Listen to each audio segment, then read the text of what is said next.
మూనిగే రకమే తాటికాయ పడ్డట్టు ఆనాడున్న ముఖ్యమంత్రి చంద్రబాబు నాయుడు కరెంటు ఛార్జీలు పెంచాడు, భయంకరంగా పెంచాడు. తెల్లారి నేను ఒక ఉత్తరం రాసిన, నీ కరెంటు ఛార్జీల పెంపుదల వాపసు తీసుకో, లేకపోతే ఈ సమైక్య రాష్ట్రంలో మాకు న్యాయం జరగదని నేను ఉద్యమానికి పోవాల్సి వస్తుంది, తెలంగాణ కోసం కొట్లాడాల్సి వస్తుందని చెప్పి రాష్ట్రం ఆయన తీసుకోలే. కొంతమంది రైతులు పాపం పోరాటానికి వచ్చింది. మీరు కొత్త వాళ్ళు చూడకపోవచ్చు కానీ చాలా పాత వాళ్ళకి తెలుసు.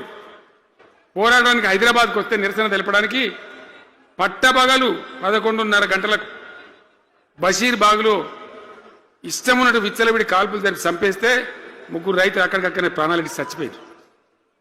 ఆ తర్వాత నిర్ణయం తీసుకున్నాం, ఇక లాభం లేదు, ఎదురు తిరిగితే కూడా వీళ్ళు కాల్చి చంపుతున్నారు, జెండా ఎత్తడం ఒకటే తప్ప మార్గం లేదని చెప్పి ఆనాడు నేను తెలంగాణ ఉద్యమానికి శ్రీకారం చుట్టాను.